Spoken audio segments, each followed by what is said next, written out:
na para tumigil ang bangayan, kaugnay ng halalan, panahon na para muling maghanap ng mga pwede natin pagkasunduan at pagtulungan. Sana magsimula na ang paghilom at pinapaalalahanan ko ang mga nagwagi at nanalo na sila ay upo bilang senador, mayor, governor, konsehal, bokal, kung anuman, ng lahat ng kanilang nasasakupan o constituents at hindi lamang ng mga bumoto sa kanila. Hindi lamang yung mga supporter nila ang dapat nilang pagsilbihan. Kung hindi bawat Pilipinong hihingi ng kanilang tulong bilang mga halal na public officials ng ating bansa. Sir, ang sabi, laban daw ng Marcos at Duterte yung nakalipas na eleksyon. Sino sa tingin nyo ang nanalo, sino ang dihado, at meron po bang nag-benefit dito? Dun sa naging... Hindi ganun ang pagtingin ko. Hindi kulay politika ang nananalo kapag may matagumpay na halalan.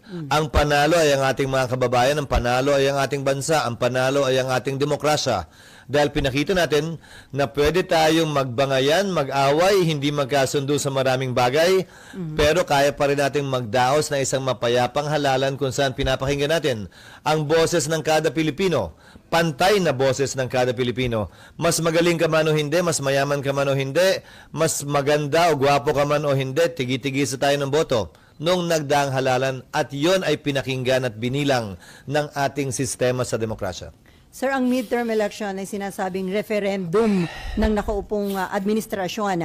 Dito daw nakikita kung nasisiyahan ang taong bayan doon sa performance na nakaupong administrasyon. Considering po yung bilang na nanalo sa alyansa at kanilang ranking, indikasyon ba ito na hindi kontento yung publiko? Hahayaan ko ang Palasyo ang Malacanang sumagot sa katanungan yan dahil hindi ko tinuturing na barometro yan sa trabaho namin dito sa Senado. At bilang tagapangulo ng Senado, yan lamang siguro ang kokomentaryohan at papasyahan ko. Pero ito yung parehong proseso na nagluklok sa Malacanang kay Pangulong Marcos. Proseso ng eleksyon. Ito rin yung proseso sa gitna ng kanyang administrasyon. Maganda man o hindi ang kanilang tingin dito, kaugnay sa kulay ng politika ang ginagamit nilang lente, para sa akin, nananatili ang mandato niya na manilbihan at magsilbi bilang Pangulo ng ating bansa hanggang bago magtanghalian ng June 30, 2028. Anumang pagkukulang, anumang pagkakamali, mahaba pa ang panahon, kalahati pa, para ito'y punuan, iwasto o ayusin.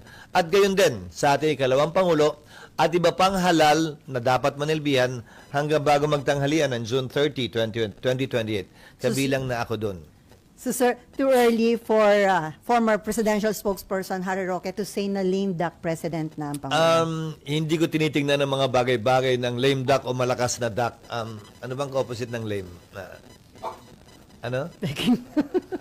Hindi duck ang ginagamit kong panalmingan, ika nga o lente, para tingnan ng mga bagay-bagay na ito. Nakikita ko sa nagdaang halalan, matagumpay na naidaos natin ang isang mapayapang proseso para palitan ang ating mga leader sang-ayon sa ating sistema ng demokrasya.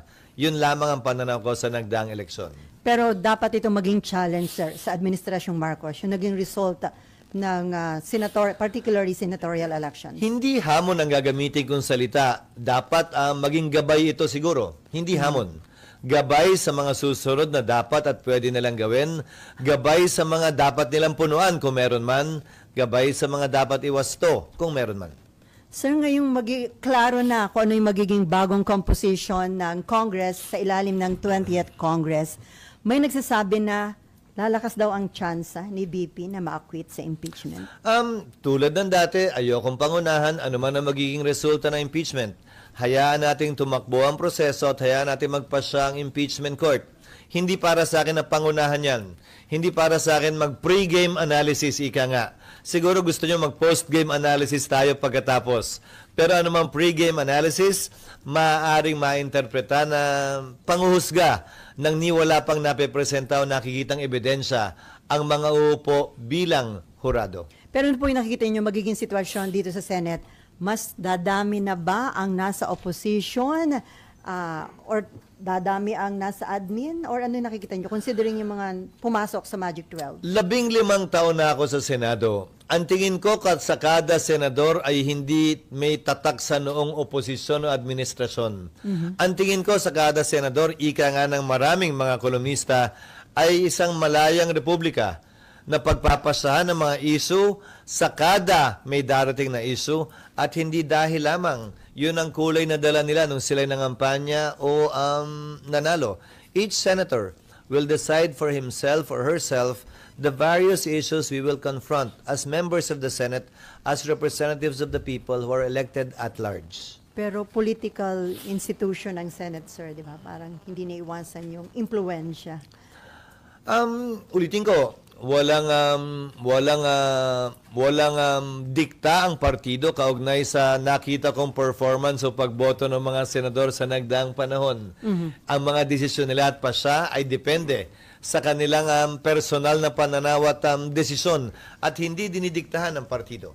Okay, before RG, so sir, how about the Senate leadership? Ano yung nakikita? Mananatili kang Senate President o pwedeng magkaroon ng pagbabago sa Senate leadership? Katatapos lang ng eleksyon at bangayan at ingay, sisimulan nyo na naman agad. Palipasin nyo naman. Tapusin muna natin itong kongresong to. May 2 pa kaming linggo na marami pa kaming inaasahang mapapasa at maihahabol na mga panukalang batas.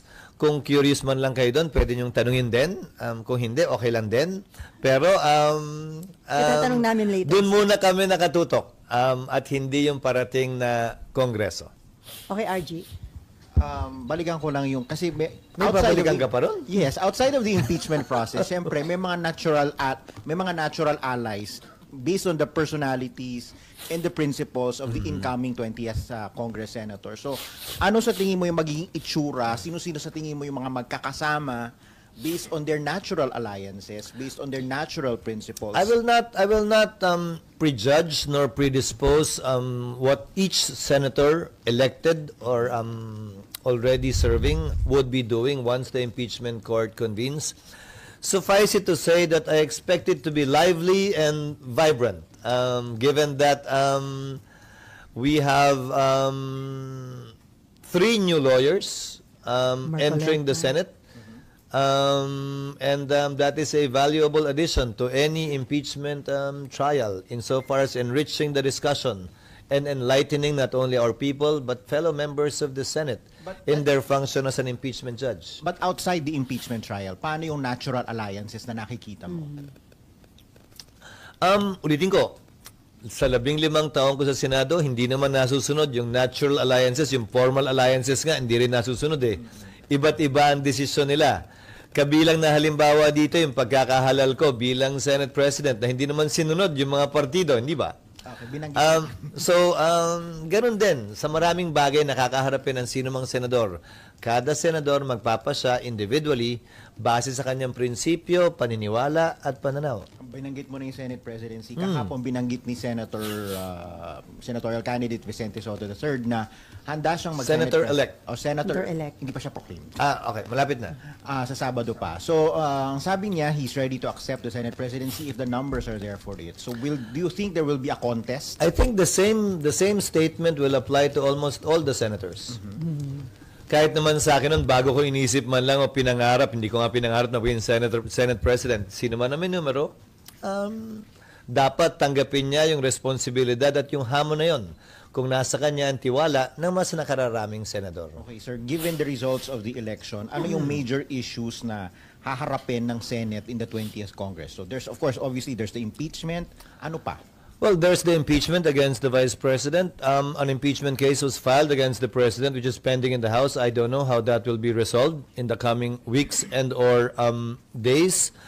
Nandyan yung mga panukalang batas na hindi namin mapapasa sa susunod na 2 linggo na kailangan pa rin bigyan ng pansin at tutukan sa susunod na 3 taon. Maliban doon, syempre, makikita mo na yung pagporma, paghahanda ng ilan na nangangarap, nag-aambisyon o nag-iisip na tumakbo sa mas mataas na posisyon o sa parehong posisyon, kabilang na ang Senado, pagdating ng 2028. Hindi ba parang awkward yun for Kailangan nilang harapin sa sarili nila, sa salamin at sa taong bayan, yung kanilang magiging pasya, kung ang nagdikta nga ba ng kanilang desisyon sa impeachment ay yung personal nilang interes o nakabatay sa ebidensya at sa batas at sa pananaw ng mas nakararami base sa kanilang napanood din na ebidensya ang kanilang magiging desisyon kaugnay ng impeachment. It is up for each senator judge to defend his or her position in connection with that after trial. Okay, my last question. Kasi kahapon, in-announce naman ng House that Attorney De Lima and Attorney Diokno, now Congressman Presumptive, will be joining the impeachment prosecution panel upon the invitation of the House leadership. So doesn't that feed into the theories that are circulating among some circles na there's this alliance between the administration and that color of the political spectrum? Hindi ako bahagi ng anumang koalisyon o alyansang yan at hindi ko pwedeng komentaryohan. Subalit, pasaya ng Kamara kung sino ang pipiliin nilang abogado o prosecutor, tulad lamang ng pasya ni Vice President Sara, yung kanyang pipiliing mga abogado at magtatanggol sa kanya. Hindi yan pwede pang himasukan ng impeachment court. Wala kaming say dyan. At hindi ko komentaryohan kung tama, mali, maganda o pangit yan. Pasya nila yan at wala kaming pakialam sa kanilang desisyon kaugnay sa bagay na yan. My very last question, last na talaga. Given all of those things na nasabi nyo kanina, all of these issues that you'll be confronted, may magagawa pa bang real na trabaho ang Kongreso in the next 3 years? Kasi baka maging busy na kayo sa politika. Bakit naman hindi? Buwang paniniwala ko na sa kabila ng impeachment, kaya inaayos namin yung schedule, ay meron pa rin kaming mapapasang mga makabuluhang panukalang batas. Buwang tiwala ko na kung maayos namin yung ilang pre-trial proceedings, ay matatapos namin ito bago tuluyang tutukan ng Senado ang budget para sa taong 2026. Hopefully, we can wrap this up before we go on recess in October. Para pag-resume kung saan tatalakay na yung budget sa plenary, makatutok naman kami doon. Sa gitna, kaya naman namin magsingit at mag-discuss ng ilang mga panukalang batas pa na bagaman hindi kasing laki ng budget, bagaman hindi kasing sikat na impeachment, ay makabuluhan, may halaga at makakaapekto at makakatulong sa marami sa ating mga kababayan. Sir, considering yung sinasabing surprises sa naging result ng elections, lalo na sa senatorial, ano yung nakikita nyo na game changer? At dapat bang i-consider ito ng mga tatakbo sa 2028? Kung ano man yun ng mga game changer dito sa election na ito? Sa strategiya, wala naman. Alam naman siguro at napansin ng lahat kung nagkaroon man ng anumang game changer nitong eleksyon, ayun yung mga kaganapan kaugnay sa politika at hindi kaugnay sa pangangampanya. Kabilang na ron ang paghahain ng impeachment complaint laban kay Vice President Sara Duterte. Kabilang na ron ang pagdadala kay dating Pangulong Duterte sa dahig na nagkaroon ng malaking impact sa resulta ng halalang ito, na nagkaroon ng epekto sa naging resulta ng halalang ito. Nakita naman natin yun sa surveys at nakita natin din yun sa resulta ng halalan. Pero sabi nyo ba, ito daw Gen Z at Millennials, isa rin dun sa game changer dahil talagang actively nag-participate sila dito sa election. Hindi naman siguro tamang sabihin natin ngayon lang sila actively nag-participate sa halalan. Dahil kung susuriin at titingnan nyo, bagaman mataas yung turnout, 80% di umano ayon sa PPCRV, bagaman hindi pa pinal, ay medyo bumaba yung threshold sa mga bumoto sa pagkasenador. Sabi ng lahat ng survey, base sa tinaas ng bilang ng botante, dapat minimum ay 15 million para makapasok sa Magic 12. Pero lumalabas ngayon, 13 million lamang, Magic 12 ka na. Noong 2022, kulang-kulang 15 million yung number 12 spot. Pero ngayon, ang number 12 ay 13 million lamang. Sa kabila ng mataas na turnout, sa kabila ng tumaas din na bilang ng mga botante mula nung nagdaang eleksyon.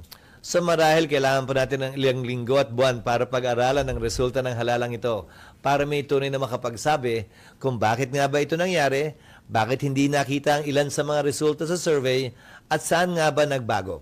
Considering yung mga ibinoto, sir, ng tao, nakita mo ba na nagmamature na yung mga voters? Bawat eleksyon ay pagkakataon para magkaroon ng mas maliwanag na pananaw ang ating mga kababayan. Pero tandaan nyo, kada taon din may nagdi-18 anyos. So kada taon merong may bagong botanteng pumapasok sa list of voters natin. Kada taon naniniwala ako na papunta tayo dun sa panahon na ang botante ay tunay na makikita ang kapangyarihan ng kanilang balota.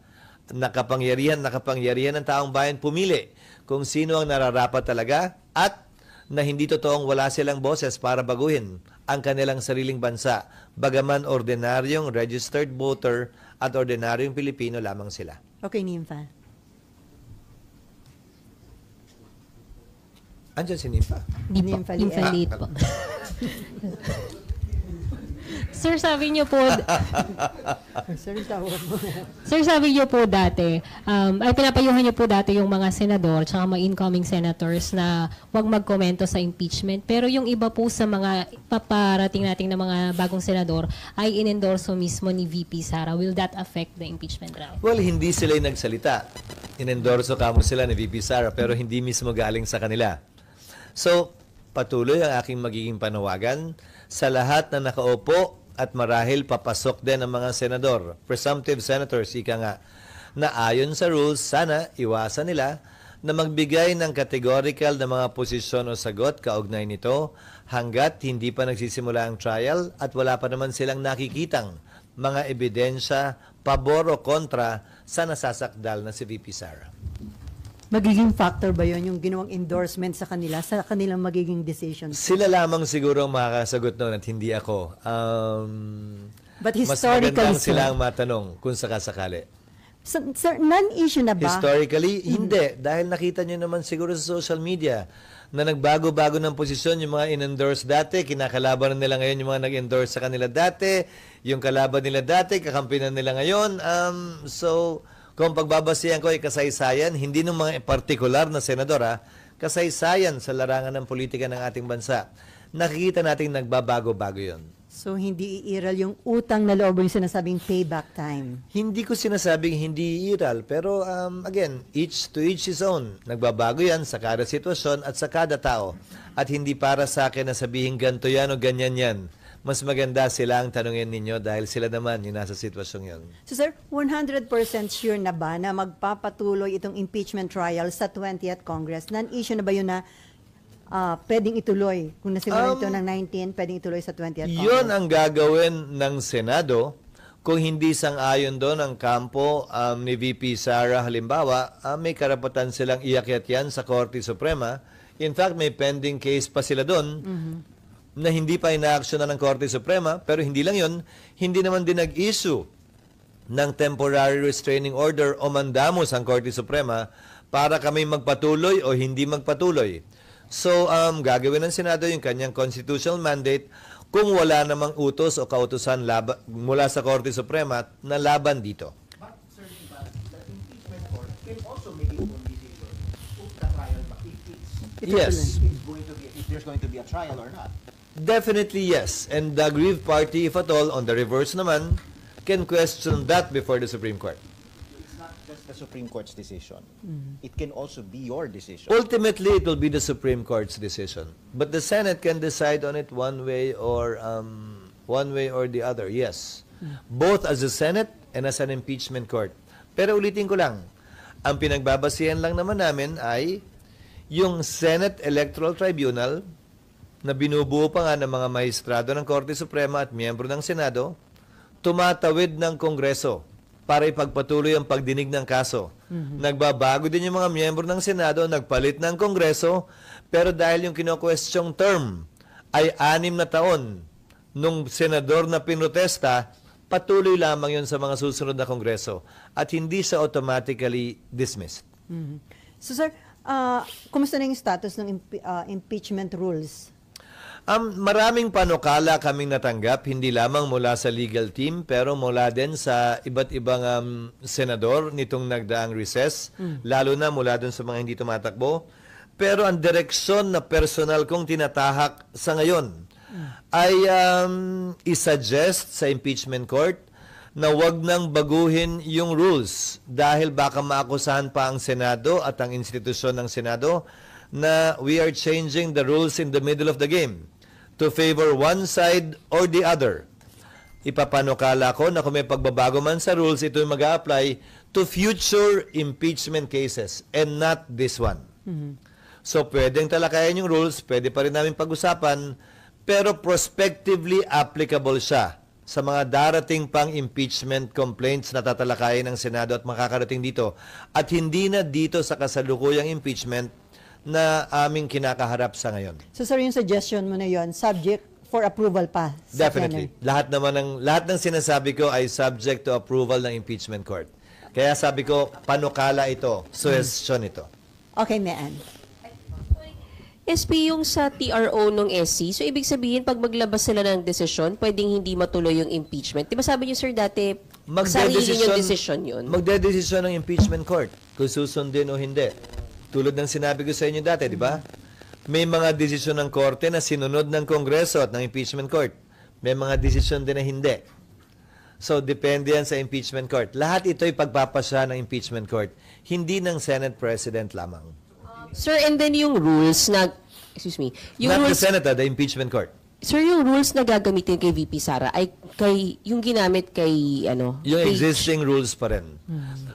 Ang magiging pagkakaiba lamang ay nakalagay kasi sa existing rules that the rules of court shall be suppletorily applicable. Nagbago na ang rules of court mula nung panahon ni Chief Justice Corona, late Chief Justice Corona at ngayon.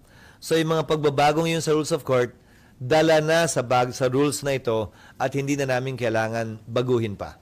So, ano yung i-discuss niyong rules pag open sa June 2? Yung existing rules pa rin. Initially, may mga sumusuporta na, sir, sa inyo ng mga senador do sa suggestion mo? Isasuggest namin formally ito at sa pamamagitan siguro ng press con na ito, makakarating sa kanila, isasuggest namin ito kapag ka nag-convene ng impeachment court.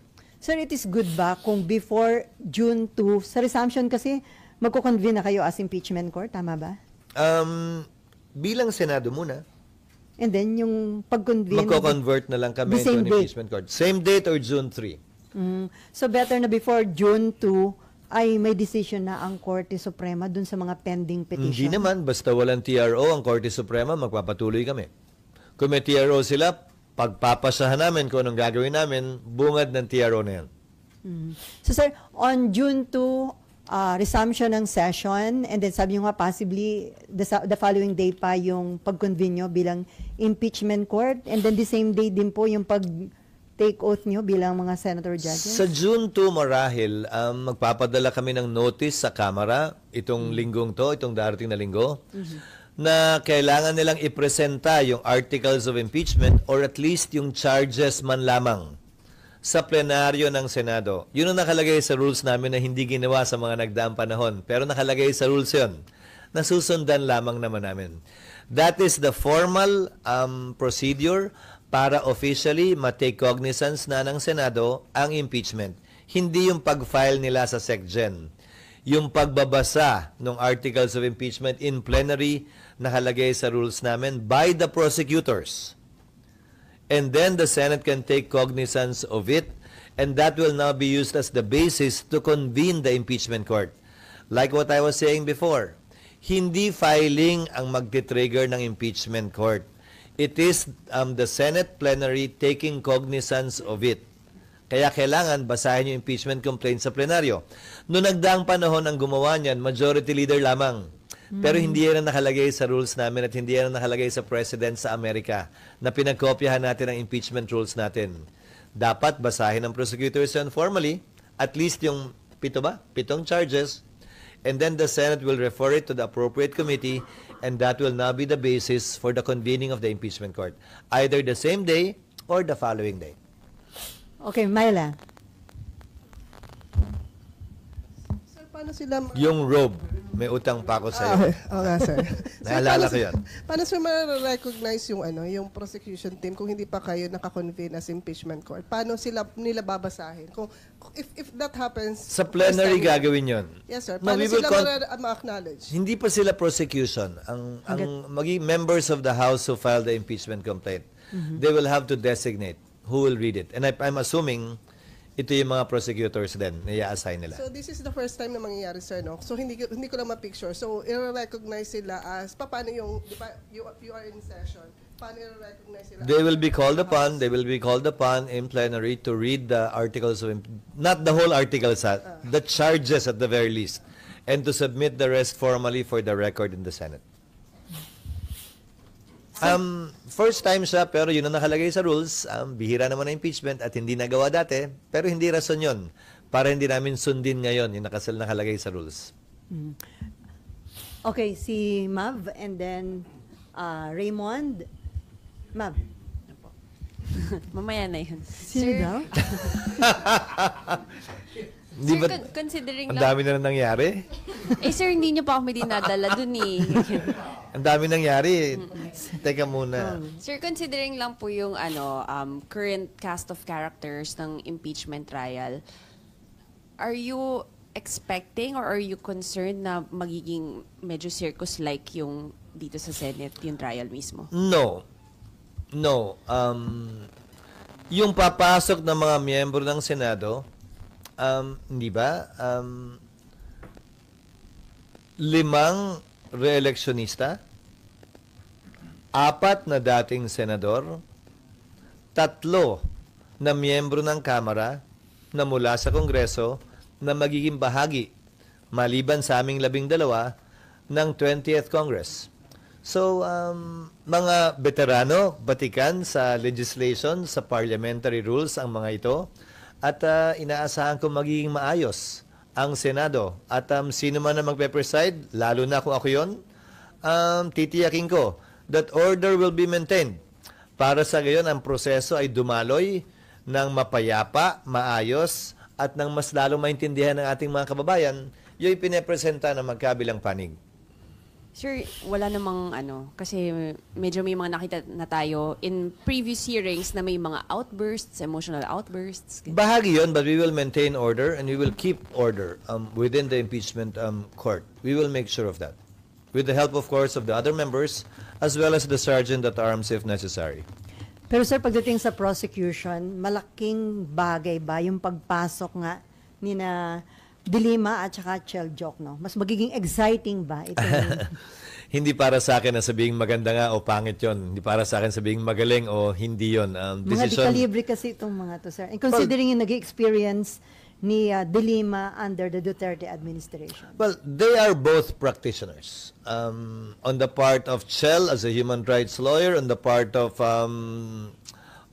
Secretary Senator Laila as an election lawyer, I believe. When she was practicing and before she became DOJ secretary. Definitely, they will add to the prosecution's ability to present their case.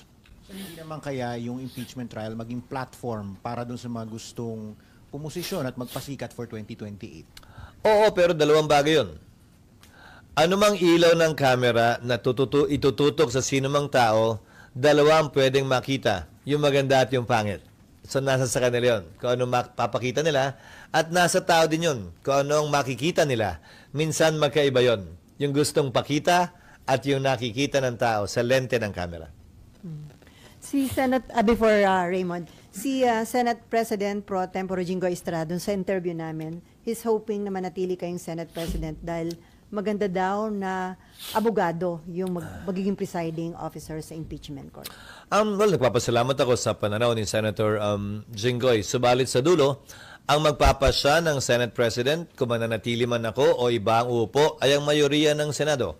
Sang-ayon sa rules ng Senado, magpapatuloy ang Senate President kung hindi na-graduate katulad ng sitwasyon ngayon, at mababago lamang yan kapag kami nagpresenta ng higit sa mayoriyang boto kapag nag-resume ang Senado. Okay, Raymond?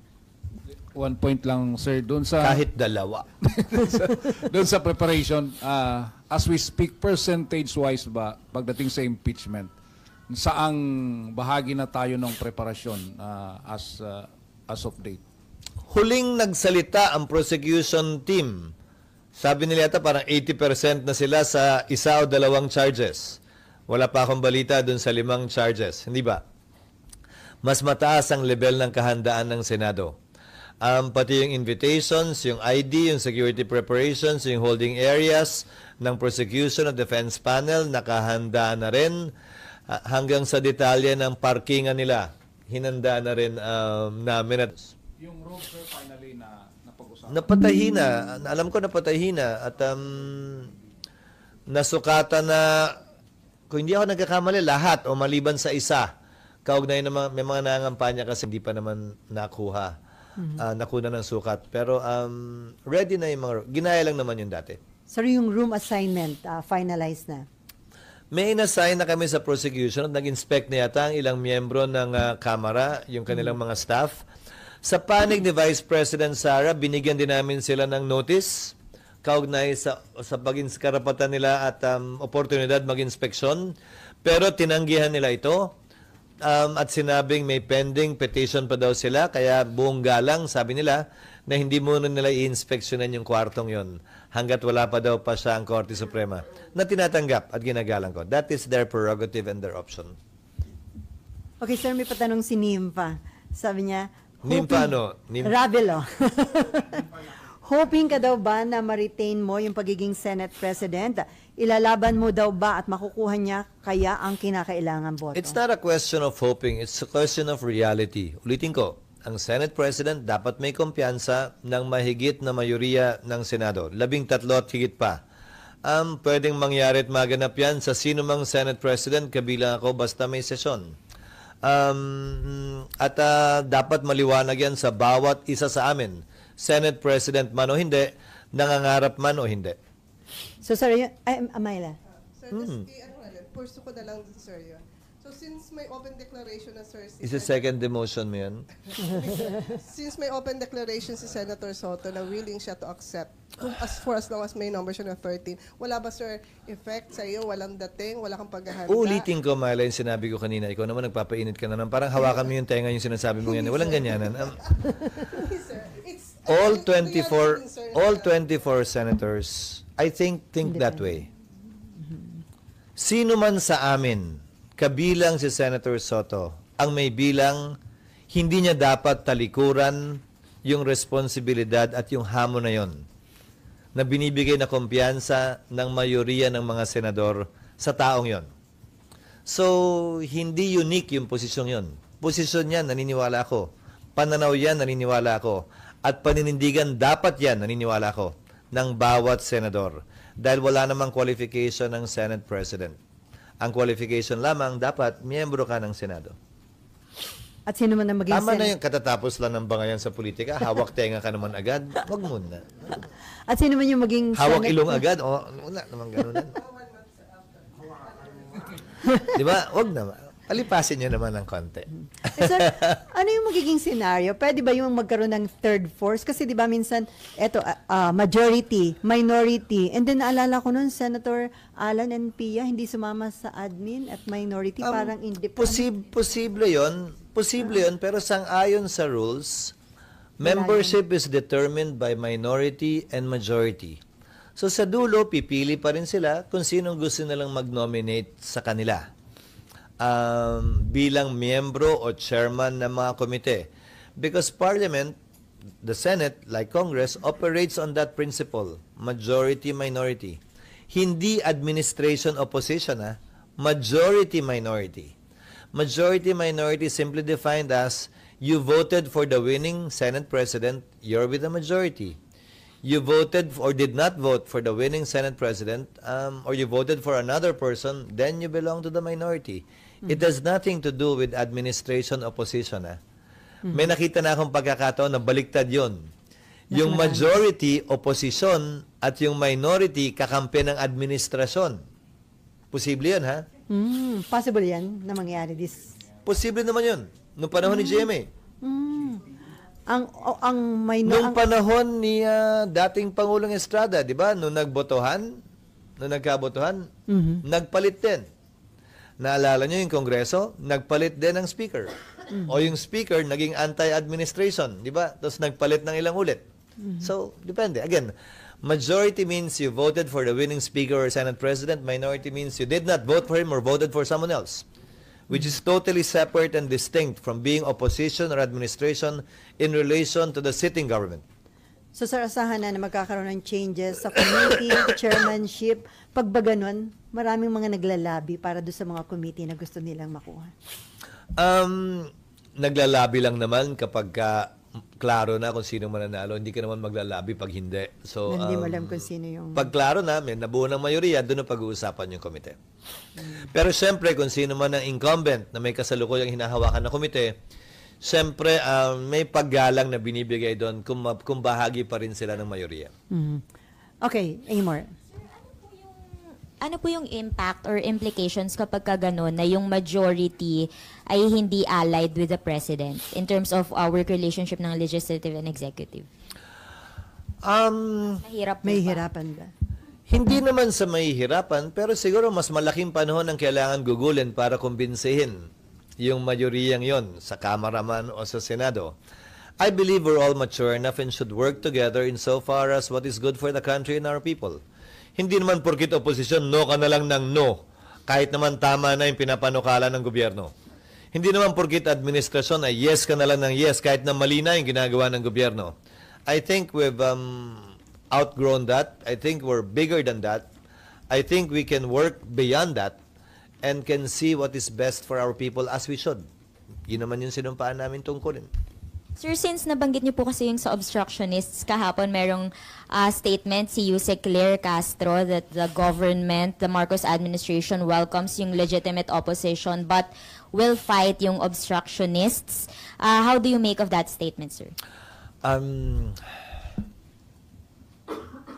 Gusto mo talaga ako mag-comment kay Claire? Oh. On the statements. There's a very thin line dividing oppositionist and obstructionist, and it's a gray area. For me, tapos na ang eleksyon, I think we should strive to find common ground and to work together for the best interests of our country and our people, regardless of those labels of being opposition or oppositionist or obstructionist. I think we can find and we should find common ground in spite and despite the results of this election. Ulitin ko, tapos na ang halalan, tapos na bangayan, tapos na ang kulay politika at ingay ng politika. Sana magsimula na tayo na maghilom, gumaling mula sa mga sakit at hidwaan ng halalan at magsimulang maghanap ng pwede nating pagkasunduan habang isinasantabi natin yung pwede nating pag-awayan o hindi pinagkakasunduan para umabante naman at umusad ang ating bansa. Sir, dapat iwas muna sa ganong mga statements, especially coming from the palace or an official from the palace. Not for me to say. Again, I'm well aware of my jurisdiction here in the Senate and I will not cross that line. It's up for them to say what they would want to say, but it's not for me to dictate on that. But neither can they dictate on us. So para sa akin, hindi ako gagamit ng ganung mga label at hindi ko gagamitan ng ganung label yung mga papasok na bagong miyembro o kasalukuyang miyembro ng Senado. I look at each one as a colleague that I can work with and find common ground with. Pero sir, do you think matatapos yung bangayan considering magkakaroon pa ng impeachment? Libre naman mangarap, ikaw naman. Hindi man matapos, hindi yun rason para tumigil tayo mangarap na hindi man mawala ay mabawasan yung bangayan. Hindi man mawala ay makapagtrabaho pa rin kami ng magkakasama tungo sa kailangan, ikagaganda at karapat-dapat para sa sambayanan. Patuloy kong pangahawakan yung paniniwala, kagustuhan at pangarap na yun. So sir, ano pa yung target nyo na matapos bago Uy, ayun, oh. mag-end ang 19th Congress? Ayun o. Ayun, yung hinihintay mo. Ayun, tinanong ko. Yung mining act na inaayos yung reforms doon para ma-encourage na pumasok ang negosyante dyan. Kabilang sa mining act, yung export ban para dito i-process yung mga minerals. Hindi sa ibang bansa para magkaroon ng trabaho dito. Halos kagaya lamang yan ang ginawa ng Indonesia halimbawa. Pangalawa, yung right sizing bill. Pangatlo ay yung Judiciary Fiscal Independence Bill. Pang-apat ay yung Right-of-Way Bill. Ito ang magpapadali sa mga government infrastructure projects, kabilang na yung ating subway at tren. Nagkausap lamang kami na ilang senador kahapon, may mga panukalang batas kaugnay sa pagsasaayos ng buwis sa vape at denatured alcohol at gayon din sa anti-pogo. Bill na sa tingin ko wala naman na mag-i-interpolate at pwede na nating maipasa at maisabatas. Upang sa gayon, magbago man ang administrasyon, hindi na pwedeng ibalik ang pogo. Sir, considering yung mga challenges na kinakaharap ng bansa at yung mga development globally, ano ang dapat pagtuunan ng pansin ng 20th Congress? Ekonomiya, trabaho at kapakanan at kaligtasan pa rin ng ating mga kababayan. Kabilang na rin ang kanilang kalusugan. Yun naman talaga ang trabaho ng bawat gobyerno. Yan ang social contract, ika nga na pinirmahan ng anumang pamahalaan sa anumang parte ng mundo sa kanilang nasasakupan, na ito'y bibigay nila sa kanilang mga mamamayan. Patuloy na yan ang maging dapat tutukan ng anumang pamahalaan, sino man ang presidente. Sir, balikan ko lang. Yung pagkawala ni Tol, malaking kawalan ba sa Senate? At do you think meron ditong naging factor ba yung sinasabing impluwensya ng China? Hindi para sa akin pagpasan yung kung bakit yan ang resulta ng halalan. Pero definitely malaking kawalan si Senator Tolentino, hindi lamang bilang majority leader, pero bilang isa sa mga pinakabatikan at matalino at magaling na abogado na maganda sana magiging papel sa napipintong impeachment din. Subalit pasaya ng ating mga kababayan at tulad niya, ginagalang ko at nirerespeto ko ang resulta ng halalan. Ika nga, mas alam nila kung anong nararapat at dapat kesa individually kami. Okay, RG. Banggit nyo kasi yan, ano? Yes. Yung kahapon may statement si Senator Lacson, former Senator Lacson, na parang along the lines that one of the game changers of the election was yung failure ng administration machinery. Do you agree that the machinery failed? I'm not prepared to say that. But Siguro kung sinabi yon nung natalo sa halalan, di ba, baka, pero isa siya sa mga lima na nagwagi mula sa alyansa. I'm sure it must be worth something. Again, I think more than strategies, more than machinery, the issues dictated the result of these elections. Yung mga nangyaring kaganapan bago mag-eleksyon. And in that sense, it is a positive thing. Bakit? Issue-based yung eleksyon. Hindi pa damihan ng advertisement, hindi pa lakihan ng makinarya, hindi pa damihan ng pera, pero saan pumosisyon yung bawat kandidato, kaugnay ng posisyon ng mas nakararami nating kababayan sa ilang issue na pumutok, sumabog o kinaharap natin ilang buwan o linggo bago maghalalan. Yon sa tingin ko ang mas nagdikta ng resultang ito, hindi ano pa mang bagay. protest vote daw kaya ang taas ni Senator Bongo and Bato de la Rosa, sir. Well, matagal nang mataas si Senator Bongo. Hindi naman siya nawala sa top 3 noon pa. May huling sipa lang din siguro. Pero hindi rason yun para hindi siya bigyan ng pagbati kaugnay sa napakataas ng bilang ng boto na nakuha niya noong nagdaang halalan. Pag ba ganung nangunguna ka at ang taas ng iyong boto, potential candidate ka na for the presidential election? Sa kasaysayan ng ating bansa mula nung nagkamalay ako, isa lamang naman yatang Pangulo ang nagtap sa halalan. Sino? GMA. Top sa senatorial. Yung mga nagtap, madalas inaasinta agad, di ba? So sa dulo, base sa kasaysayan na hindi pinapalad, maaari niyang baguhin yon kung siya'y nag-iisip na tumakbo sa mas mataas na posisyon. Binabangit ko lamang ang kasaysayan. Ang kasaysayan na pwede lamang gamiting basihan habang hindi pa nababago ng kasalukuyan. So tingnan natin kung ano mangyari. Okay, Amor. Sir, si Senator Bato po kasi, ang sabi po niya, nakikita po niya yung formation ng Duterte block sa Senate. Sila pong mga PDP candidates plus yung in-adopt din po na Camille Villar and Senator Amy. And then, nakikita niyo po ba, sir, na yung magiging composition ng next Senate may Marcos block, Duterte block, and then yung block na hindi kasama sa either of the groups? Kaugnay sa issue sa mga Duterte, marahil Kaugnay sa issue sa mga Marcos, marahil Pero kaugnay sa pang-araw-araw na issue, mga panukalang batas na pag-uusapan namin, sa tingin at pananaw ko, hindi yan titingnan ng mga miyembro ng Senado bilang bahagi ng Duterte block, bilang bahagi ng Marcos block. Titingnan nila yan gamit ang kanilang karanasan, konsensya, at prinsipyo at paniniwala. Pero kapag ang issue ay tungkol sa Duterte at sa Marcos, marahil doon mo lang makikita yung linyang yan sa pagitan ng dalawang yon. Pero hindi lahat ng senador ay pwede mong bigyan ng tataksan o ika nga na Duterte yan, Marcos yan. Hindi naman lahat ganun. So sir, kahit mag-start na yung impeachment trial, ina-assure nyo na hindi mapapabayaan ng Senate yung legislative work ninyo. Yun ang sisikapin namin gawin at balansehin. Hopefully, yung aming panukalang schedule ay yan ang makarry ng plenaryo. Kung saan ang sinasabi ko nga sana, umaga ang trial at hapon ang sesyon ng Senado. Upang sa gayon ay mas mabudget namin yung oras namin sa Senado. At kung sakasakali mag-extend man yung impeachment trial, ay konting oras lang siguro at may maiiwan palaging oras para sa aming sesyon. Except of course on a Thursday na pwedeng tumuloy-tuloy ng hanggang hapon at gabi na yan.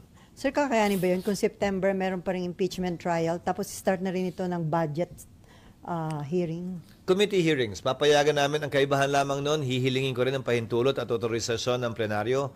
Dapat pahintulutan namin ang committee hearings sa hapon, kasabay ng plenary. Kung papahintulutan ng minority, wag naman sana maging masyadong stricto sa quorum, lalo na kung local bills ang pinag-uusapan at nang matalakay namin yung budget. Okay. No more? Okay, Raymond. Si Marlon. Kasi you had been very active na nangangampanya dyan sa local. Kumusta yung, happy ka ba doon sa result regarding yung mga local candidates mo sa Sorsogon? Actually, hindi ako tumayo sa maski na anong stage, na sa bahay lang ako doon eh. Pero nilalapitan sa ka Sorsogon. sa bahay, sir. I did not stand in any stage in Sorsogon to campaign for any of our candidates. Although alam naman na kandidato ko sila at kaalyado nila ako. 15 sa 15 munisipyo at syudad ng aming lalawigan nanalo ang aming mga kapartido sa NPC. Gayon din sa syudad at lahat ng miyembro ng Sangguniang Panlalawigan. Naging maganda ang suporta ng aming mga kababayan sa aming mga kandidato. Tapos puso ako nagpapasalamat sa kanilang paniniwala at pagtitiwala sa aming grupo na una ang Sorsogon. Pwede na bang panghawakan yun, sir, for future elections? What do you mean? 2028. 2028. Hindi ko magets. Re-electionist ka ba? Or Hindi pa ako nagpapasya kaugnay ng 2028. Gaya ng sinabi ko, magre-re-elect ako o magre-retire ako. Hindi ko pa alam eh. higher office? Hindi ko iniisip at kinukonsidera sa ngayon. How about- Masyado nang maraming nandun eh. Dito na nga lang, hindi pa ako sure eh. Higher pa. How about Supreme Court Justice, sir? Hanggang 75? 75 ba yun o ano? Hanggang ano Hanggang tayo yan? 75. 70 lang ba? Diyos ko, parang mas mahaba pa ang term sa Senado. Mas mahaba pa ang term sa Senado, tapos bawal ko mausap. Di ba? Parang hindi. Masyado ba maaga para sa akin, para pag-usapan at pagpasayan. Hayaan na muna natin yung talagang interesado sa ngayon na bumuelo sa posisyong yan. Okay, Nympha. Konti lang, kamusta po Nymphalit.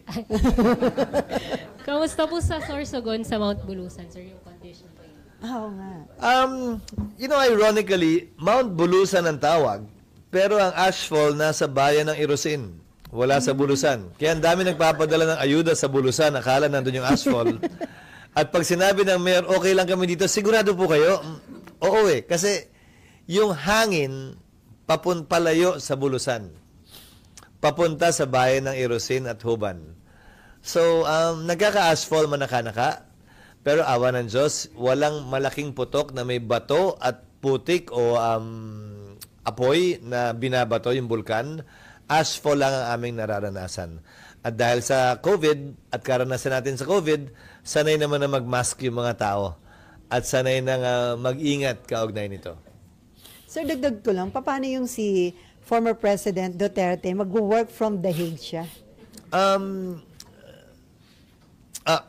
Tinanong ko to, so ibabahagi ko na rin sa inyo. Pwedeng sumumpa sa kanyang bagong tungkulin bilang mayor muli si Pangulong Duterte Ng Davao. sa pamamagitan ng ating consular office doon. Meron tayong tinatawag kaugnayan ng Consular Commission na consular visit. Pwede siyang puntahan kung papayagan niya at hihilingin niya ng ating consular officials para manumpa siya sa harap nila bilang mayor. Subalit, kung hindi siya makakauwi for circumstances or reasons beyond his control dahil nga nakadetain na siya sa The Hague, Ayon sa local government code, ang papalit ay ang vice mayor. Sa kasong ito, si Mayor Baste Yung anak. Duterte. Pwede lamang siya mag-appoint, mag-hire, mag-fire, makalipas ang 30 araw na bakante pa rin yung pwesto. But for the first 30 days, acting lang muna siya. Pero may nakatalaga ng proseso para dyan. Hindi na kailangan mag-imbento pa ng gagawin dyan. Pwedeng magawa lahat yan. So may mga nag-iisip siguro, kailangan ba niyang lumabas pa, magpunta sa embahada, sa konsulado para sumumpa? Hindi. Pwede siyang puntahan at pwede siyang mapanumpa sa harap ng isa sa ating embassy at consular officials kung hihilingin niya. Dahil ang consular visit ay pwede lamang kapag hiniling nung nasasakdal o akusado. Hindi siya pwedeng persahang puntahan kung saan siya nakadetina kung ayaw niya. Karapatan niya yon sang-ayon sa rules ng The Hague. So may proseso naman yon. So ang mangyayari, yung acting vice mayor ay yung mag-acting vice mayor ay yung top-notcher kagawad. By ratio and proportion dun sa 3 distrito ng Davao. So titingnan ng kada distrito kung sino may pinakamataas na ratio and proportion vote. Hindi automatic yung may pinakamadaming boto, ha. So yung number 1 ng District 1, 2 at 3, titingnan by ratio and proportion ng votes cast, ilan na nakuha niya, siya yung uupo bilang acting vice mayor. Nakalagay din yon sa ating local government code. Pero once ma-convict si Digo, I don't think that's part of the penalties that can be imposed. yung Although hindi ako sigurado dahil hindi ko pa nababasa. But I don't think it has any right to impose that penalty dahil hindi naman sila bahagi ng ating korte. Siyang sambayanan, panahon na para tumigil ang bangayan, kaugnay ng halalan, panahon na para muling maghanap ng mga pwede natin pagkasunduan at pagtulungan. Sana magsimula na ang paghilom at pinapaalalahanan ko ang mga nagwagi at nanalo na sila ay upo bilang senador, mayor, governor, konsehal, bokal, kung anuman, ng lahat ng kanilang nasasakupan o constituents at hindi lamang ng mga bumoto sa kanila. Hindi lamang yung mga supporter nila ang dapat nilang pagsilbihan. Kung hindi bawat Pilipinong hihingi ng kanilang tulong bilang mga halal na public officials ng ating bansa. Sir, ang sabi, laban daw ng Marcos at Duterte yung nakalipas na eleksyon. Sino sa tingin nyo ang nanalo, sino ang dihado, at meron po bang nag-benefit dito? Dun sa naging... Hindi ganun ang pagtingin ko. Hindi kulay politika ang nananalo kapag may matagumpay na halalan. Ang panalo ay ang ating mga kababayan, ang panalo ay ang ating bansa, ang panalo ay ang ating demokrasya. Dahil pinakita natin na pwede tayong magbangayan, mag-away, hindi magkasundo sa maraming bagay, pero kaya pa rin nating magdaos na isang mapayapang halalan kung saan pinapakinggan natin ang boses ng kada Pilipino, pantay na boses ng kada Pilipino. Mas magaling ka man o hindi, mas mayaman ka man o hindi, mas maganda o gwapo ka man o hindi, tigi-tigisa tayo ng boto nung nagdaang halalan at yon ay pinakinggan at binilang ng ating sistema sa demokrasya. Sir, ang midterm election ay sinasabing referendum ng nakaupong administrasyon. Dito daw nakikita kung nasisiyahan ang taong bayan doon sa performance na nakaupong administrasyon. Considering po yung bilang na nanalo sa alyansa at kanilang ranking, indikasyon ba ito na hindi kontento yung publiko? Hahayaan ko ang Palasyo ang Malacanang sumagot sa katanungan yan dahil hindi ko tinuturing na barometro yan sa trabaho namin dito sa Senado. At bilang tagapangulo ng Senado, yan lamang siguro ang kokomentaryohan at papasyahan ko. Pero ito yung parehong proseso na nagluklok sa Malacanang kay Pangulong Marcos. Proseso ng eleksyon. Ito rin yung proseso sa gitna ng kanyang administrasyon. Maganda man o hindi ang kanilang tingin dito, kaugnay sa kulay ng politika ang ginagamit nilang lente, para sa akin, nananatili ang mandato niya na manilbihan at magsilbi bilang Pangulo ng ating bansa hanggang bago magtanghalian ng June 30, 2028. Anumang pagkukulang, anumang pagkakamali, mahaba pa ang panahon, kalahati pa, para ito'y punuan, iwasto o ayusin. At gayon din sa ating ikalawang Pangulo, at iba pang halal na dapat manilbihan hanggang bago magtanghalian ng June 30, 2028. Kabilang na ako doon. So sir, too early for former presidential spokesperson Harry Roque to say na lame duck president na ang Pangulo? Hindi ko tinitingnan ng mga bagay-bagay ng lame duck o malakas na duck. Ano bang opposite ng lame? Ano? Hindi dak ang ginagamit kong panalmingan, ika nga o lente, para tingnan ng mga bagay-bagay na ito. Nakikita ko sa nagdaang halalan, matagumpay na naidaos natin ang isang mapayapang proseso para palitan ang ating mga leader sang-ayon sa ating sistema ng demokrasya. Yun lamang ang pananaw ko sa nagdaang eleksyon. Pero dapat ito maging challenge, sir, sa Administrasyong Marcos, yung naging result ng particularly senatorial election. Hindi hamon ang gagamitin kong salita. Dapat maging gabay ito siguro. Hindi hamon. Gabay sa mga susunod na dapat at pwede nilang gawin. Gabay sa mga dapat nilang punuan kung meron man. Gabay sa mga dapat iwasto kung meron man. Sir, ngayong klaro na kung ano yung magiging bagong composition ng Congress sa ilalim ng 20th Congress, may nagsasabi na lalakas daw ang tsansa ni BP na ma-acquit sa impeachment. Tulad ng dati, ayokong pangunahan ano man ang magiging resulta ng impeachment. Hayaan nating tumakbo ang proseso at hayaan natin magpasya ang impeachment court. Hindi para sa akin na pangunahan yan. Hindi para sa akin mag-pre-game analysis, ika nga. Siguro gusto nyo mag-post-game analysis tayo pagkatapos. Pero anumang pre-game analysis, maaaring mainterpreta na panghuhusga nang ni wala pang napepresenta o nakikitang ebidensya ang mga uupo bilang hurado. Pero ano po yung nakikita nyo magiging sitwasyon dito sa Senate? Mas dadami na ba ang nasa opposition or dadami ang nasa admin? Or ano yung nakikita nyo considering yung mga pumasok sa Magic 12? 15 taon na ako sa Senado. Ang tingin ko sa kada senador ay hindi may tatak sa noong oposisyon o administrasyon. Ang tingin ko sa kada senador, ika nga ng maraming mga kolumnista, ay isang malayang republika na pagpapasahan ng mga isu sa kada may darating na isu at hindi dahil lamang yun ang kulay na dala nila nung sila'y nangampanya o nanalo. Each senator will decide for himself or herself the various issues we will confront as members of the Senate, as representatives of the people who are elected at large. Pero political institution ang Senate, sir, di ba? Parang hindi naiwasan yung impluensya. Ulitin ko, walang dikta ang partido kaugnay sa nakita kong performance o pagboto ng mga senador sa nagdaang panahon. Ang mga desisyon nila at pasya ay depende sa kanilang personal na pananaw at desisyon at hindi dinidiktahan ng partido.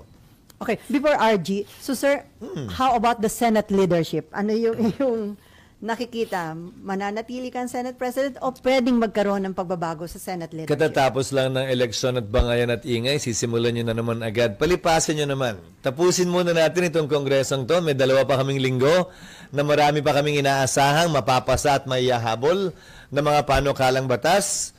Kung curious man lang kayo doon, pwede nyong tanungin din. Kung hindi, okay lang din. Pero, itatanong namin later. doon muna kami nakatutok. At hindi yung parating na kongreso. Okay, RG. Balikan ko lang yung kasi May babalikan ka pa ron? Yes, outside of the impeachment process, siyempre may mga natural allies based on the personalities and the principles of the incoming 20th Congress senator. So, ano sa tingin mo yung magiging itsura? Sino-sino sa tingin mo yung mga magkakasama based on their natural alliances, based on their natural principles? I will not prejudge nor predispose what each senator elected or already serving would be doing once the impeachment court convenes. Suffice it to say that I expect it to be lively and vibrant, given that we have 3 new lawyers entering the Senate. That is a valuable addition to any impeachment trial insofar as enriching the discussion and enlightening not only our people but fellow members of the Senate in their function as an impeachment judge. But outside the impeachment trial, paano yung natural alliances na nakikita mo? Ulitin ko, sa 15 taon ko sa Senado, hindi naman nasusunod yung natural alliances, yung formal alliances nga, hindi rin nasusunod eh. Iba't iba ang desisyon nila.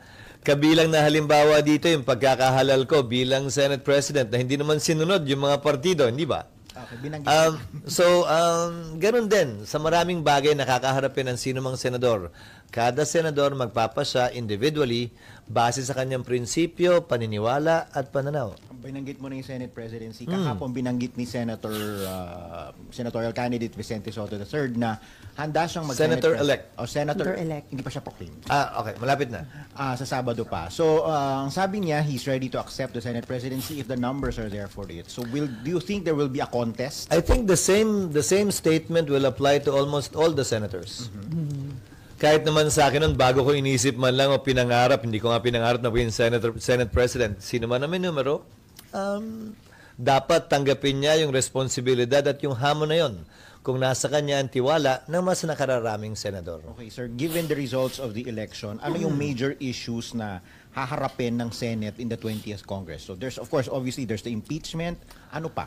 Well, there's the impeachment against the Vice President. An impeachment case was filed against the President, which is pending in the House. I don't know how that will be resolved in the coming weeks and or days. Nandyan yung mga panukalang batas na hindi namin mapapasa sa susunod na 2 linggo na kailangan pa rin bigyan ng pansin at tutukan sa susunod na 3 taon. Maliban doon, syempre, makikita mo na yung pagporma, paghahanda ng ilan na nangangarap, nag-aambisyon o nag-iisip na tumakbo sa mas mataas na posisyon o sa parehong posisyon, kabilang na ang Senado, pagdating ng 2028. Hindi ba parang awkward yun for Kailangan nilang harapin sa sarili nila, sa salamin at sa taong bayan, yung kanilang magiging pasya, kung ang nagdikta nga ba ng kanilang desisyon sa impeachment ay yung personal nilang interes o nakabatay sa ebidensya at sa batas at sa pananaw ng mas nakararami base sa kanilang napanood din na ebidensya ang kanilang magiging desisyon kaugnay ng impeachment. It is up for each senator judge to defend his or her position in connection with that after trial. Okay, my last question. Kasi kahapon, in-announce naman ng House that Attorney De Lima and Attorney Diokno, now Congressman Presumptive, will be joining the impeachment prosecution panel upon the invitation of the House leadership. So doesn't that feed into the theories that are circulating among some circles na there's this alliance between the administration and that color of the political spectrum? Hindi ako bahagi ng anumang koalisyon o alyansang yan at hindi ko pwedeng komentaryohan. Subalit, pasya ng Kamara kung sino ang pipiliin nilang abogado o prosecutor, tulad lamang ng pasya ni Vice President Sara, yung kanyang pipiliing mga abogado at magtatanggol sa kanya. Hindi yan pwede pang himasukan ng impeachment court. Wala kaming say dyan. At hindi ko komentaryohan kung tama, mali, maganda o pangit yan. Pasya nila yan at wala kaming pakialam sa kanilang desisyon kaugnay sa bagay na yan. My very last question, last na talaga. Given all of those things na nasabi nyo kanina, all of these issues that you'll be confronted, may magagawa pa bang real na trabaho ang Kongreso in the next 3 years? Kasi baka maging busy na kayo sa politika. Bakit naman hindi? Buwang paniniwala ko na sa kabila ng impeachment, kaya inaayos namin yung schedule, ay meron pa rin kaming mapapasang mga makabuluhang panukalang batas.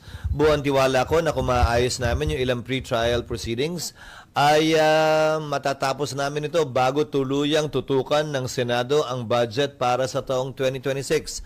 Hopefully, we can wrap this up before we go on recess in October.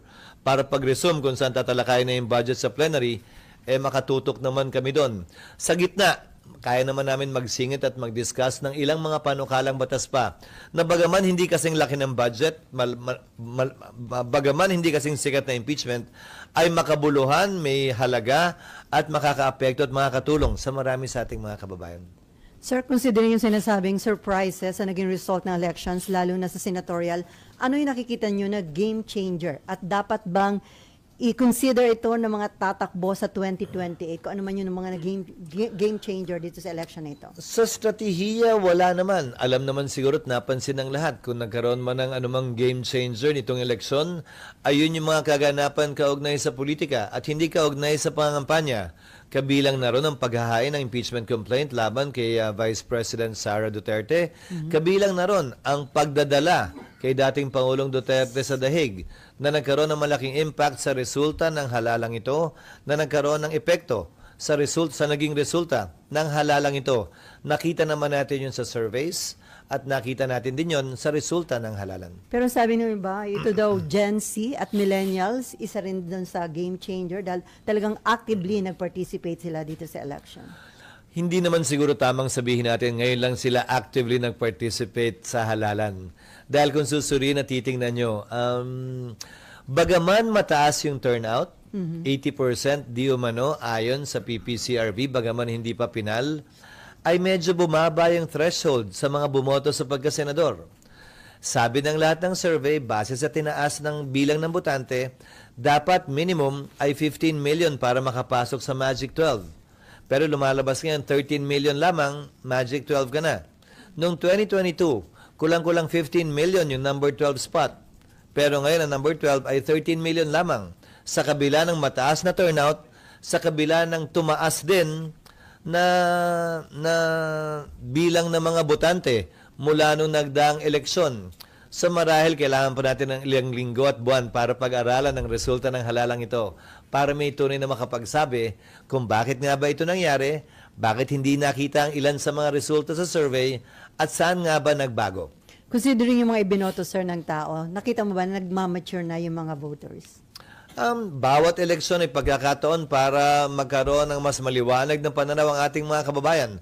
Pero tandaan nyo, kada taon din may nagdi-18 anyos. So kada taon may bagong botanteng pumapasok sa list of voters natin. Kada taon naniniwala ako na papunta tayo dun sa panahon na ang botante ay tunay na makikita ang kapangyarihan ng kanilang balota.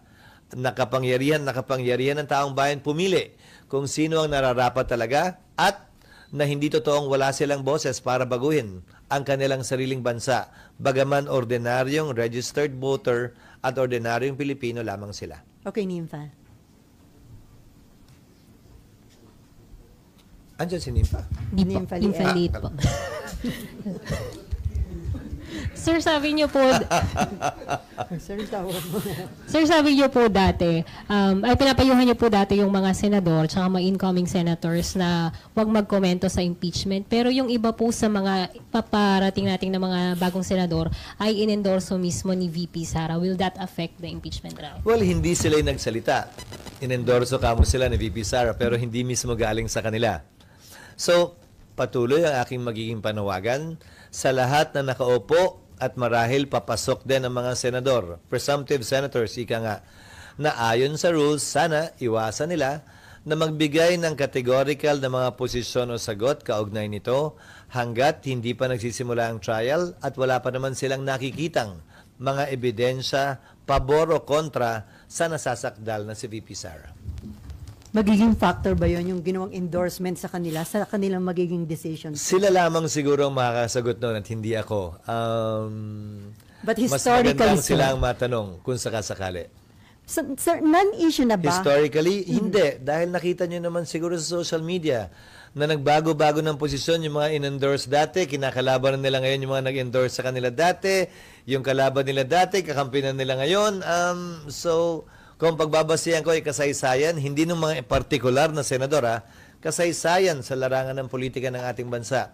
Nakikita natin nagbabago-bago yon. So, hindi iiral yung utang na loob yung sinasabing payback time? Hindi ko sinasabing hindi iiral, pero again, each to each his own. Nagbabago yan sa kada sitwasyon at sa kada tao.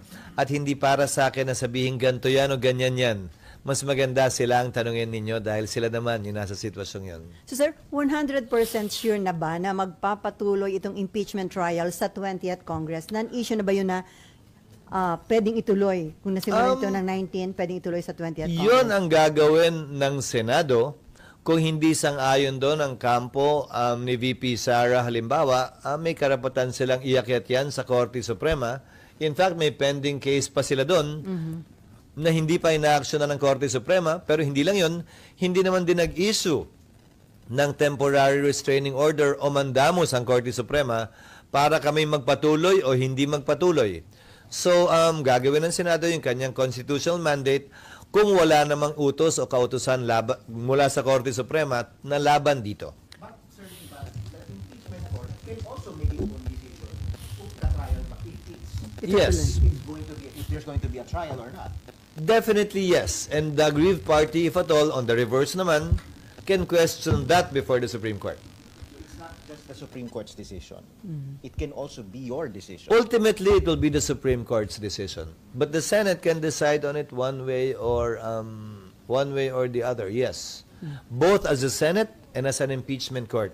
Pero ulitin ko lang, ang pinagbabasihan lang naman namin ay yung Senate Electoral Tribunal na binubuo pa nga ng mga maestrado ng Korte Suprema at miyembro ng Senado, tumatawid ng Kongreso para ipagpatuloy ang pagdinig ng kaso. Nagbabago din yung mga miyembro ng Senado, nagpalit ng Kongreso, pero dahil yung kino-questioning term ay 6 na taon nung senador na pinrotesta, patuloy lamang yun sa mga susunod na Kongreso at hindi siya automatically dismissed. So sir, kumusta na yung status ng impeachment rules? Maraming panukala kaming natanggap, hindi lamang mula sa legal team, pero mula din sa iba't ibang senador nitong nagdaang recess, lalo na mula dun sa mga hindi tumatakbo. Pero ang direksyon na personal kong tinatahak sa ngayon ay isuggest sa impeachment court na wag nang baguhin yung rules dahil baka maakusahan pa ang Senado at ang institusyon ng Senado na we are changing the rules in the middle of the game to favor one side or the other. Ipapanukala ko na kung may pagbabago man sa rules, ito yung mag-a-apply to future impeachment cases and not this one. So pwedeng talakayan yung rules, pwede pa rin namin pag-usapan, pero prospectively applicable siya sa mga darating pang impeachment complaints na tatalakayin ng Senado at makakarating dito. At hindi na dito sa kasalukuyang impeachment na aming kinakaharap sa ngayon. So sir, yung suggestion mo na yon, subject for approval pa sa Definitely. plenary. Lahat ng sinasabi ko ay subject to approval ng impeachment court. Kaya sabi ko, panukala ito, suggestion ito. Okay, Mean. SP yung sa TRO ng SC, so ibig sabihin, pag maglabas sila ng desisyon, pwedeng hindi matuloy yung impeachment. Diba sabi niyo, sir, dati, sarili yung desisyon yun? Magdedesisyon ng impeachment court kung susundin o hindi. Tulad ng sinabi ko sa inyo dati, di ba? May mga desisyon ng korte na sinunod ng Kongreso at ng impeachment court. May mga desisyon din na hindi. So, depende yan sa impeachment court. Lahat ito'y pagpapasya ng impeachment court, hindi ng Senate President lamang. Sir, and then yung rules na, yung Not the rules, Senate, the impeachment court. sir, yung rules na gagamitin kay VP Sara ay yung ginamit kay, Yung kay- existing rules pa rin. Ang magiging pagkakaiba lamang ay nakalagay kasi sa existing rules that the rules of court shall be suppletorily applicable. Nagbago na ang rules of court mula nung panahon ni Chief Justice Corona, late Chief Justice Corona at ngayon. So yung mga pagbabagong yun sa rules of court, dala na sa rules na ito at hindi na namin kailangan baguhin pa. So ano yung i-discuss niyong rules pag open sa June 2? Yung existing rules pa rin. Initially, may mga sumusuporta na sir sa inyo ng mga senador do sa suggestion mo? Isasuggest namin formally ito at sa pamamagitan siguro ng press con na ito, makakarating sa kanila, isasuggest namin ito kapag ka nag-convene ng impeachment court. Sir, it is good ba kung before June 2, sa resumption kasi, magko-convene na kayo as impeachment court, tama ba? Bilang Senado muna, And then, yung pag-convene... magko-convert na lang kami The same into an date. impeachment court. Same date or June 3? So, better na before June 2, ay may decision na ang Korte Suprema dun sa mga pending petition? Hindi naman, basta walang TRO ang Korte Suprema, magpapatuloy kami. Kung may TRO sila, pagpapasahan namin kung anong gagawin namin, bungad ng TRO na yan. So, sir, on June 2, resumption ng session, and then sabi nyo nga possibly the following day pa yung pag-convene nyo bilang impeachment court, and then the same day din po yung pag-take oath nyo bilang mga senator judges? Sa June 2 marahil, magpapadala kami ng notice sa Kamara itong linggong to, itong darating na linggo, na kailangan nilang ipresenta yung articles of impeachment or at least yung charges man lamang sa plenaryo ng Senado. Yun ang nakalagay sa rules namin na hindi ginawa sa mga nagdaang panahon. Pero nakalagay sa rules yun. Nasusundan lamang naman namin. That is the formal procedure para officially ma-take cognizance na ng Senado ang impeachment. Hindi yung pag-file nila sa SecGen. yung pagbabasa ng articles of impeachment in plenary nakalagay sa rules namin by the prosecutors. And then the Senate can take cognizance of it, and that will now be used as the basis to convene the impeachment court. Like what I was saying before, hindi filing ang magti-trigger ng impeachment court. It is the Senate plenary taking cognizance of it. Kaya kailangan basahin yung impeachment complaint sa plenaryo. Noong nagdaang panahon ang gumawa niyan, majority leader lamang. Pero hindi yan ang nakalagay sa rules namin at hindi yan ang nakalagay sa President sa Amerika na pinagkopyahan natin ang impeachment rules natin. Dapat basahin ng prosecutors yan formally, at least yung 7 charges, and then the Senate will refer it to the appropriate committee, and that will now be the basis for the convening of the impeachment court, either the same day or the following day. Okay, Myla. Sir, paano sila Yung robe, may utang pa ako sa'yo. Okay, sir. Naalala ko yun.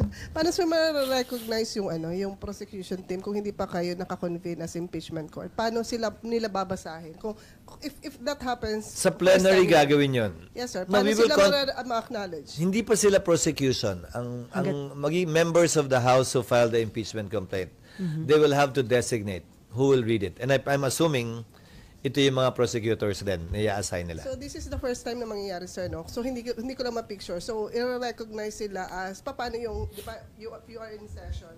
Paano i-recognize sila? They will be called upon in plenary to read the articles of not the whole articles, the charges at the very least, and to submit the rest formally for the record in the Senate. First time siya, pero yun ang nakalagay sa rules. Bihira naman ang impeachment at hindi nagawa dati, pero hindi rason yun para hindi namin sundin ngayon yung nakalagay sa rules.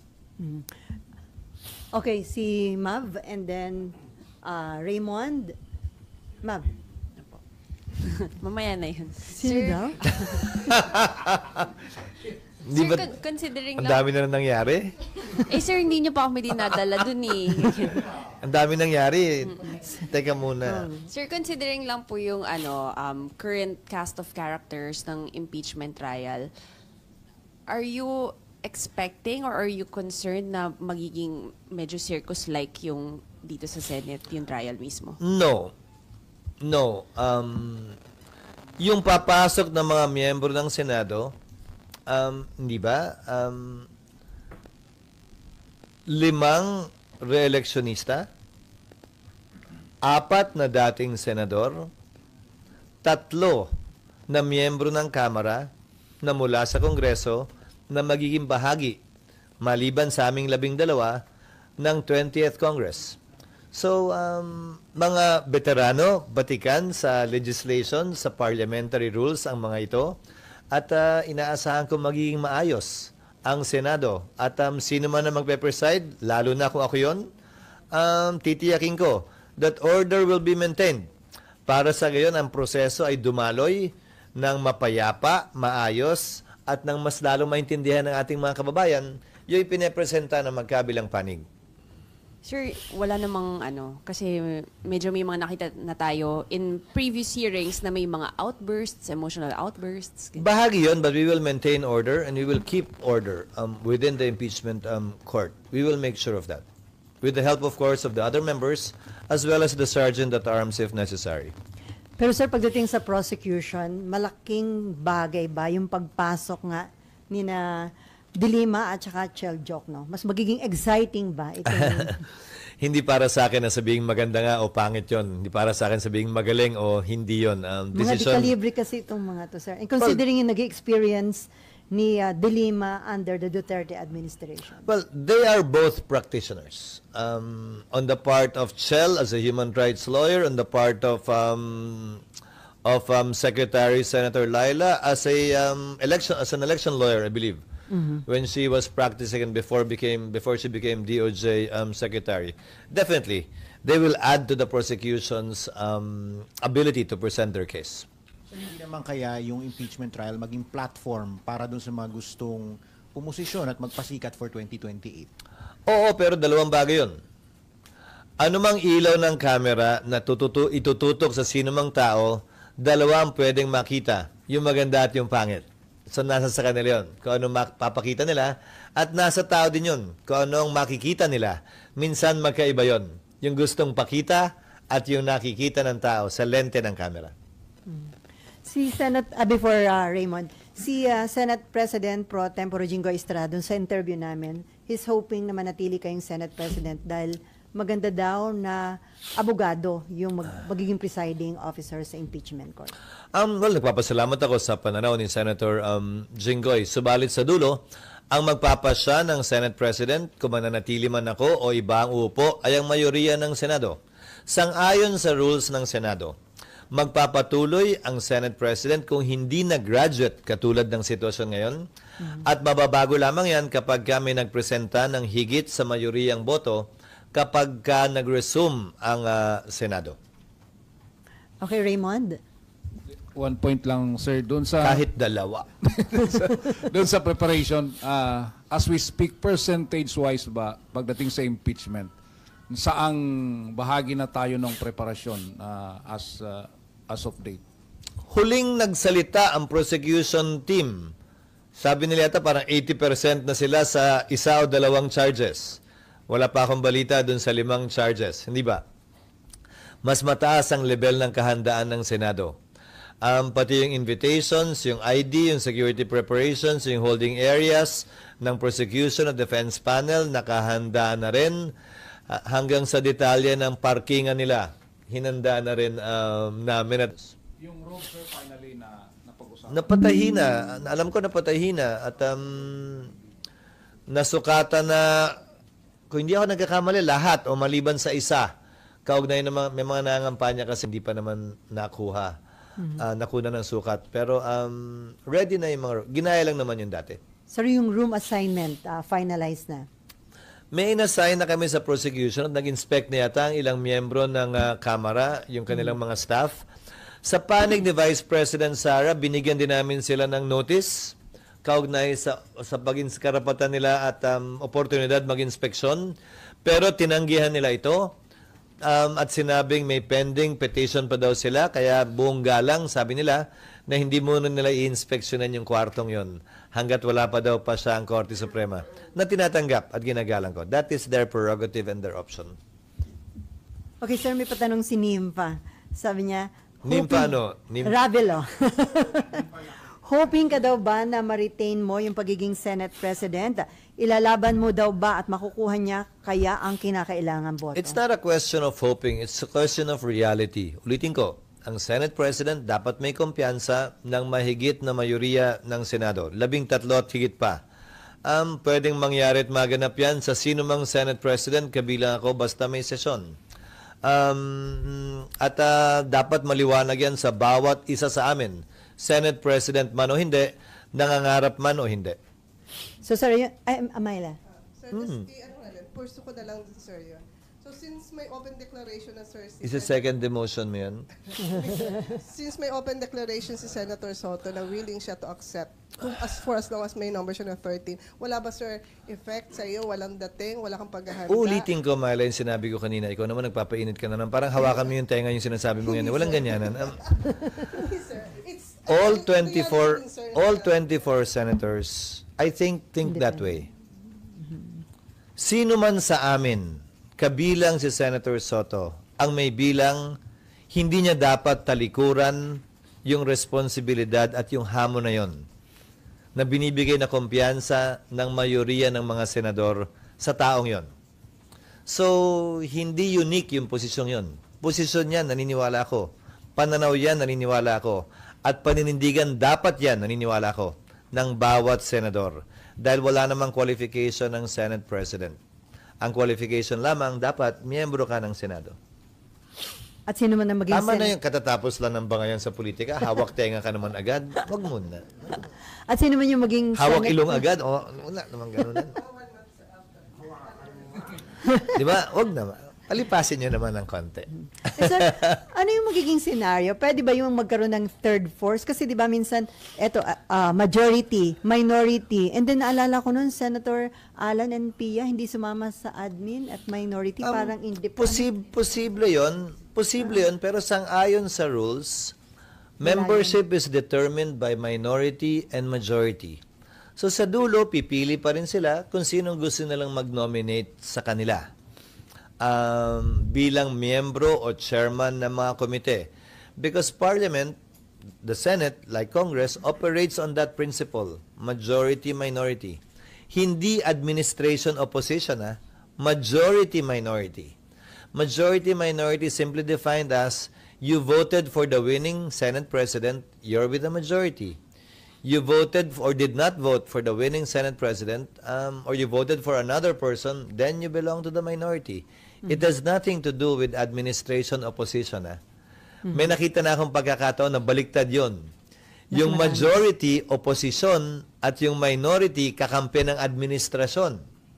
Posible yan, ha? Possible yan na mangyari this. Posible naman yun. Noong panahon ni GMA. Ang Noong panahon ni dating Pangulong Estrada, di ba? Noong nagkabotohan, nagpalit din. Naalala nyo yung Kongreso, nagpalit din ng speaker. O yung speaker, naging anti-administration, di ba? Tapos nagpalit ng ilang ulit.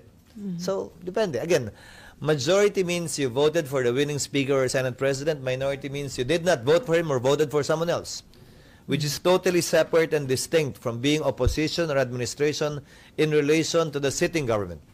So sir, asahan na magkakaroon ng changes sa committee, chairmanship. Pag ba ganun, maraming mga naglalabi para doon sa mga committee na gusto nilang makuha. Naglalabi lang naman kapag klaro na kung sino mananalo. Hindi ka naman maglalabi pag hindi. So, Hindi mo alam kung sino yung... pag klaro na, may nabuo ng mayoriya, doon na pag-uusapan yung komite.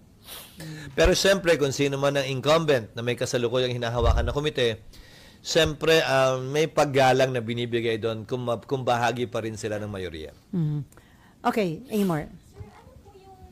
Ano po yung impact or implications kapag gano'n na yung majority ay hindi allied with the president in terms of our relationship ng legislative and executive? Mahirap po May ba? hirapan ba? Hindi naman sa mahihirapan, pero siguro mas malaking panahon ang kailangan gugulin para kumbinsihin yung mayoriyang yon sa Kamara man o sa Senado. I believe we're all mature enough and should work together insofar as what is good for the country and our people. Hindi naman porkit oposisyon, no ka na lang ng no, kahit naman tama na yung pinapanukala ng gobyerno. Hindi naman porkit administrasyon ay yes ka na lang ng yes, kahit na mali na yung ginagawa ng gobyerno. I think we've outgrown that. I think we're bigger than that. I think we can work beyond that and can see what is best for our people as we should. Yun naman yung sinumpaan namin tungkulin. Sir, since nabanggit niyo po kasi yung sa obstructionists, kahapon merong statement si Yusek Claire Castro that the government, the Marcos administration welcomes yung legitimate opposition but will fight yung obstructionists. How do you make of that statement, sir? Gusto mo talaga ako mag-comment kay Claire? Oh. On the statements. There's a very thin line dividing oppositionist and obstructionist, and it's a gray area. For me, tapos na ang eleksyon, I think we should strive to find common ground and to work together for the best interests of our country and our people, regardless of those labels of being opposition or oppositionist or obstructionist. I think we can find and we should find common ground in spite and despite the results of this election. Ulitin ko, tapos na ang halalan, tapos na bangayan, tapos na ang kulay politika at ingay ng politika, sana magsimula na tayo na maghilom, gumaling mula sa mga sakit at hidwaan ng halalan at magsimulang maghanap ng pwede nating pagkasunduan habang isinasantabi natin yung pwede nating pag-awayan o hindi pinagkakasunduan para umabante naman at umusad ang ating bansa. Sir, dapat iwas muna sa ganong mga statements, especially coming from the palace or an official from the palace. Not for me to say. Again, I'm well aware of my jurisdiction here in the Senate and I will not cross that line. It's up for them to say what they would want to say, but it's not for me to dictate on that. But neither can they dictate on us. So para sa akin, hindi ako gagamit ng ganung mga label at hindi ko gagamitan ng ganung label yung mga papasok na bagong miyembro o kasalukuyang miyembro ng Senado. I look at each one as a colleague that I can work with and find common ground with. Pero sir, do you think matatapos yung bangayan considering magkakaroon pa ng impeachment? Libre naman mangarap, ikaw naman. Hindi man matapos, hindi yun rason para tumigil tayo mangarap. Na hindi man mawala ay mabawasan yung bangayan. Hindi man mawala ay makapagtrabaho pa rin kami ng magkakasama tungo sa kailangan, ikagaganda at karapat-dapat para sa sambayanan. Patuloy kong pangahawakan yung paniniwala, kagustuhan at pangarap na yun. So sir, ano pa yung target nyo na matapos bago Uy, ayun, oh. mag-end ang 19th Congress? Ayun, oh. Ayun, yung hinihintay mo. Ayun, tinanong ko. Yung mining act na inaayos, yung reforms doon para ma-encourage na pumasok ang negosyante dyan. Kabilang sa mining act, yung export ban para dito i-process yung mga minerals. Hindi sa ibang bansa para magkaroon ng trabaho dito. Halos kagaya lamang yan ang ginawa ng Indonesia halimbawa. Pangalawa, yung right sizing bill. Pangatlo ay yung Judiciary Fiscal Independence Bill. Pang-apat ay yung Right of Way Bill. Ito ang magpapadali sa mga government infrastructure projects, kabilang na yung ating subway at tren. Nagkausap lamang kami na ilang senador kahapon, may mga panukalang batas kaugnay sa pagsasaayos ng buwis sa vape at denatured alcohol at gayon din sa anti-pogo. Bill na sa tingin ko wala naman na mag-i-interpolate at pwede na nating maipasa at maisabatas. Upang sa gayon, magbago man ang administrasyon, hindi na pwedeng ibalik ang pogo. Sir, considering yung mga challenges na kinakaharap ng bansa at yung mga development globally, ano ang dapat pagtuunan ng pansin ng 20th Congress? Ekonomiya, trabaho at kapakanan at kaligtasan pa rin ng ating mga kababayan, kabilang na rin ang kanilang kalusugan. Yun naman talaga ang trabaho ng bawat gobyerno. Yan ang social contract, ika nga na pinirmahan ng anumang pamahalaan sa anumang parte ng mundo sa kanilang nasasakupan, na ito'y bibigay nila sa kanilang mga mamamayan. Patuloy na yan ang maging dapat tutukan ng anumang pamahalaan, sino man ang presidente. Sir, balikan ko lang. Yung pagkawala ni Tol, malaking kawalan ba sa Senate? At do you think meron ditong, naging factor ba yung sinasabing impluensya ng China? Hindi para sa akin pagpasan yung kung bakit yan ang resulta ng halalan. Pero definitely malaking kawalan si Senator Tolentino, hindi lamang bilang majority leader, pero bilang isa sa mga pinakabatikan at matalino at magaling na abogado na maganda sana magiging papel sa napipintong impeachment din. Subalit pasaya ng ating mga kababayan at tulad niya, ginagalang ko at nirerespeto ko ang resulta ng halalan. Ika nga, mas alam nila kung anong nararapat at dapat kesa individually kami. Okay, RG. Banggit nyo kasi yan, ano? Yes. Yung kahapon may statement si Senator Lacson, former Senator Lacson, na parang along the lines that one of the game changers of the election was yung failure ng administration machinery. Do you agree that the machinery failed? I'm not prepared to say that. But, Siguro kung sinabi yon nung natalo sa halalan, di ba, baka, pero isa siya sa mga lima na nagwagi mula sa alyansa. I'm sure it must be worth something. Again, I think more than strategies, more than machinery, the issues dictated the result of these elections. Yung mga nangyaring kaganapan bago mag-eleksyon. And in that sense, it is a positive thing. Bakit? Issue-based yung eleksyon. Hindi pa damihan ng advertisement, hindi pa lakihan ng makinarya, hindi pa damihan ng pera, pero saan pumosisyon yung bawat kandidato, kaugnay ng posisyon ng mas nakararami nating kababayan sa ilang issue na pumutok, sumabog o kinaharap natin ilang buwan o linggo bago maghalalan. Yon sa tingin ko ang mas nagdikta ng resultang ito, hindi ano pa mang bagay. protest vote daw, kaya ang taas ni Senator Bongo and Bato de la Rosa, sir. Well, matagal nang mataas si Senator Bongo. Hindi naman siya nawala sa top 3 noon pa. May huling sipa lang din siguro. Pero hindi rason yun para hindi siya bigyan ng pagbati kaugnay sa napakataas ng bilang ng boto na nakuha niya noong nagdaang halalan. Pag ba ganong nangunguna ka at ang taas ng iyong boto, potential candidate ka na for the presidential election? Sa kasaysayan ng ating bansa mula nung nagkamalay ako, isa lamang naman yatang Pangulo ang nagtap sa halalan. Sino? GMA.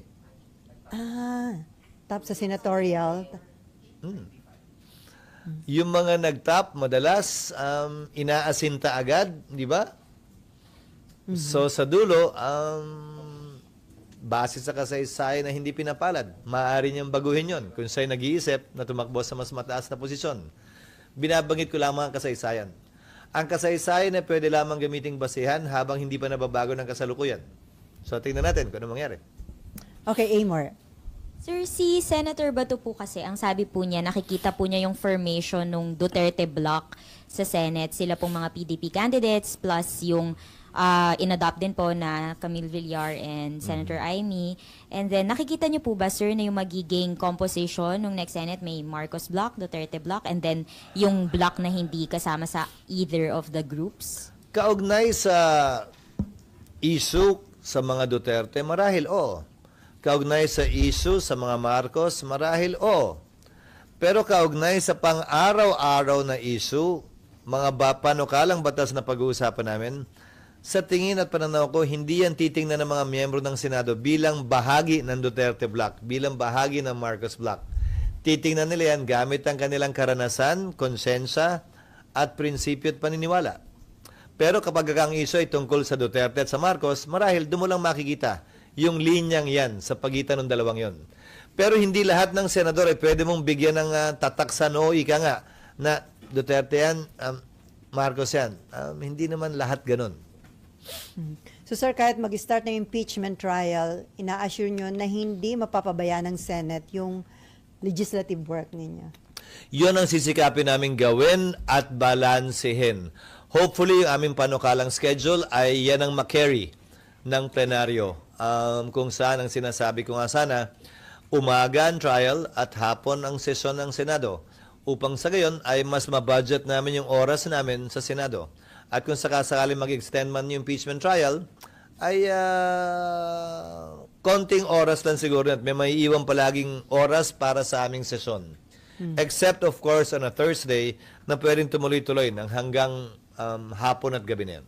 Sir, kakayanin ba yun kung September meron pa rin impeachment trial tapos start na rin ito ng budget hearing? Committee hearings. Papayagan namin ang kaibahan lamang noon. Hihilingin ko rin ang pahintulot at otorisasyon ng plenaryo. Dapat pahintulutan namin ang committee hearing sa hapon. Kasabay ng plenary. Kung papahintulutan ng minority, wag naman sana maging masyadong stricto sa quorum, lalo na kung local bills ang pinag-uusapan at nang matalakay namin yung budget. Okay. No more? Okay, Raymond. Si Marlon. Kasi you had been very active na nangakampanya dyan sa local. Kumusta yung, happy ka ba doon sa result regarding yung mga local candidates mo sa Sorsogon? Actually, hindi ako tumayo sa maski na anong stage na sa bahay lang ako doon eh. Pero nilalapitan sa ka sa bahay, sir. I did not stand in any stage in Sorsogon to campaign for any of our candidates. Although alam naman na kandidato ko sila at kaalyado nila ako.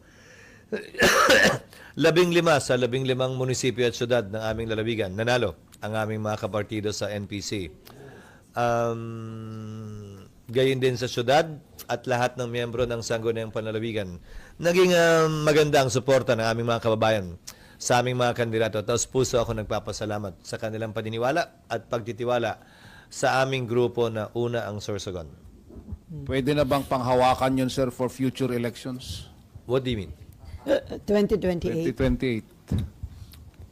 Hindi ko magets. Re-electionist ka ba? Or Hindi pa ako nagpapasya kaugnay ng 2028. Gaya ng sinabi ko, magre-re-elect ako o magre-retire ako. Hindi ko pa alam eh. higher office? Hindi ko iniisip at kinukonsidera sa ngayon. How about- Masyado nang maraming nandun eh. Dito na nga lang, hindi pa ako sure eh. Higher pa. How about Supreme Court Justice, sir? Hanggang 75? 75 ba yun o ano?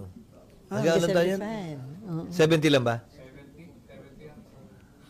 Diyos ko, parang mas mahaba pa ang term sa Senado. Mas mahaba pa ang term sa Senado, tapos bawal ko mausap. Di ba? Parang hindi. Masyado ba maaga para sa akin? Para pag-usapan at pagpasayan. Hayaan na muna natin yung talagang interest.